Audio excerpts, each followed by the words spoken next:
I remember when I first got to the site, I could hear things popping, and I didn't know if we were under attack or what was going on.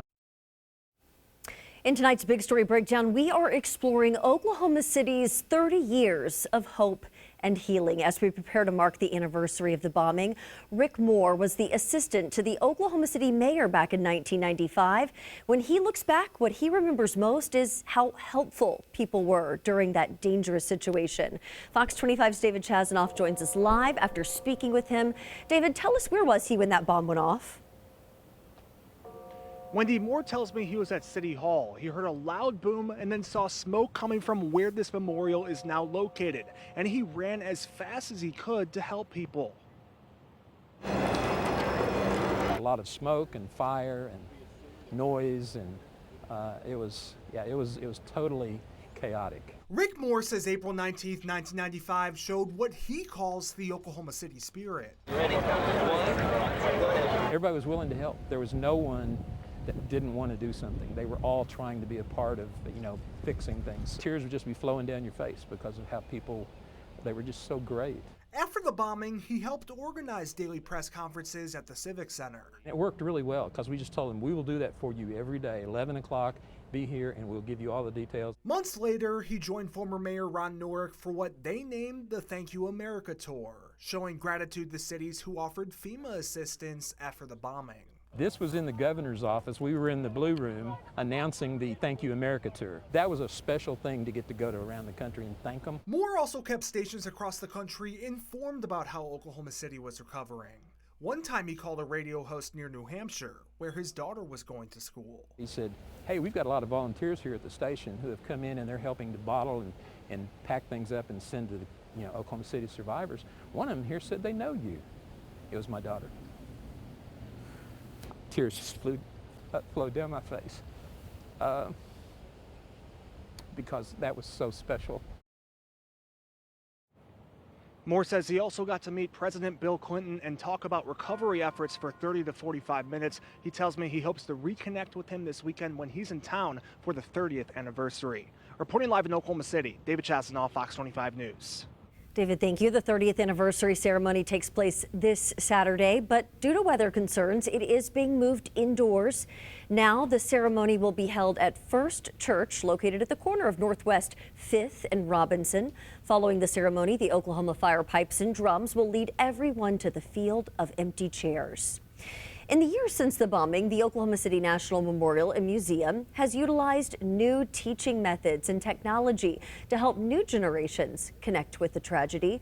One way the museum is aiming to achieve this is through a new interactive exhibit, Are We Safer Today? This uses AI to answer visitors' questions about safety and security. Museum leaders explained how it works. It identifies the subject matter expert that can best answer your questions. You will hear from experts in infrastructure, cybersecurity, large event security, and bomb making awareness, both avatars and experts that defend us daily as part of our government. This exhibit is part of a collaboration between the Memorial Museum and the Cybersecurity and Infrastructure Security Agency. The Oklahoma City National Memorial and Museum also hosting Better Conversations. These are designed to bring people together to discuss sensitive or controversial topics in a civil manner. Yesterday's Better Conversations focused on defining justice and how the quest for justice was brought back to Oklahoma after those responsible for the bombing received guilty verdicts in Denver, Colorado. The judge who presided over Terry Nichols' state case says discussions like this are essential. It is very important today, even today, 30 years later, that the message of better conversations, of peaceful, nonviolent acts by our citizens, it's important to carry that message on, the message of nonviolence, peaceful conversation. In order to reach as many people as possible, the Memorial Museum has a playlist of their previous Better Conversations on their YouTube page. The Oklahoma City bombing also changed the way the state looks at health care. OKC is now home to the only American College of Surgeons verified Level 1 trauma center in the state. OU Medical says April 19, 1995 really highlighted the need for designated and certified centers for trauma care like their facility has now. So our first trauma-trained physician is actually an orthopedic trauma surgeon that's still here at OU, and he came out of trauma fellowship and kind of brought visions. This was in 1994. So immediately, about a year after he came with these grand visions, the Oklahoma City bombing did occur. And so after that, the state did not have a well-formed trauma system.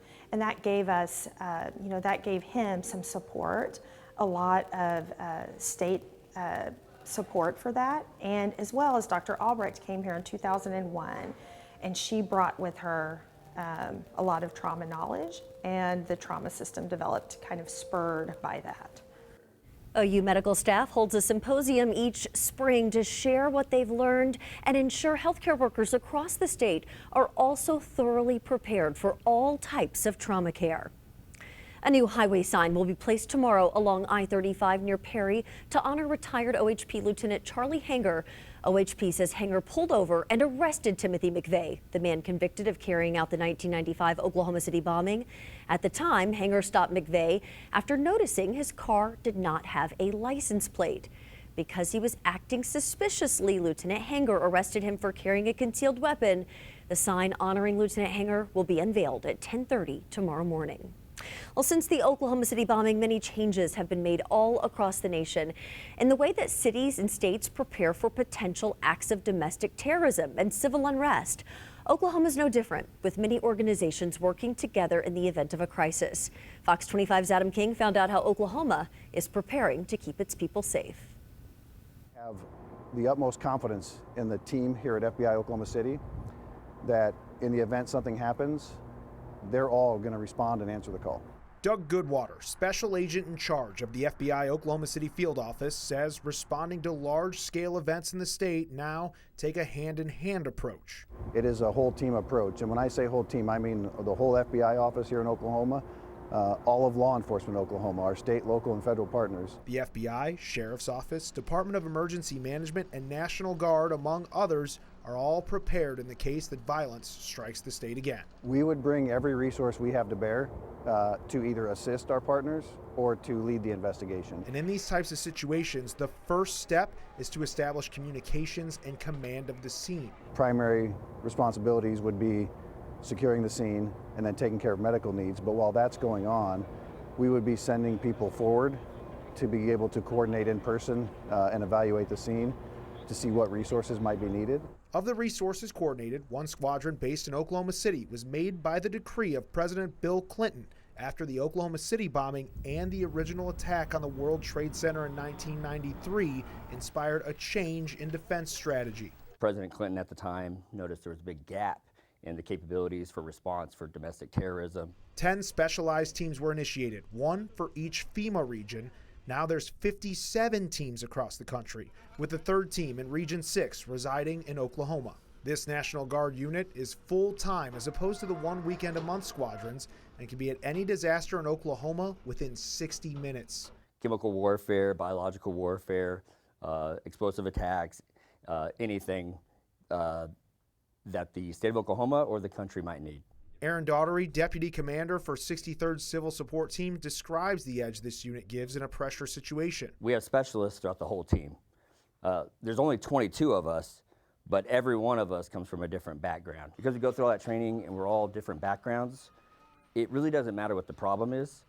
There's somebody on the team that can handle it. While the 63rd can handle a large scale of situations, Matt Chevany, who is a special agent bomb technician team leader for the Oklahoma FBI, took us through some of the tools he uses in case of an emergency. Imagine some type of hostage device. Someone has taken you hostage and put a device on you, and now we use everything in this bag in order to take it off you safely. This just happens to be one of our fiber scopes to be able to, for example, if we cut a hole in the side of this van, I could put this in there and take a look and see what's going on in the van without just running the door all the way open. Genevieve says one of the biggest changes helping response over the years is the training. One of the guys that was one of our primary trainers in this tactical realm, he started off with the Combat Applications Group back in the day, and he pretty much had a Leatherman and a toothpick, and that was his kit. No one knows this more than Brigadier General Colby Wyatt, director of the Joint Staff of the Oklahoma National Guard, who was on the ground during the Murrah building bombing 30 years ago. So I look at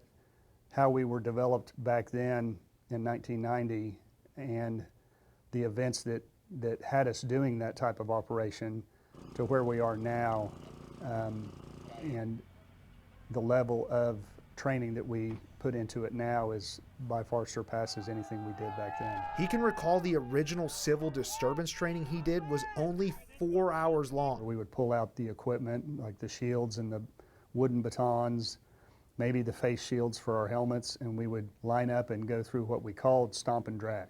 Now every incident picked apart and analyzed to create a system moving forward, trying to create a plan for potential unknown threats. We evaluate every incident we respond to, try to find ways to see what we did well and what we can improve, and we take those lessons learned and we incorporate them into additional trainings going forward.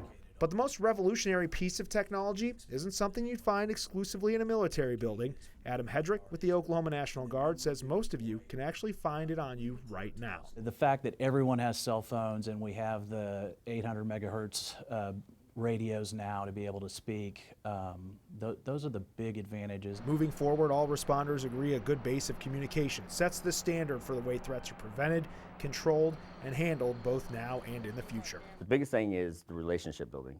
So knowing who at Department of Energy, knowing who at the State Emergency Management Office, knowing who to call or what number to call so you can get the right people in play was the biggest thing.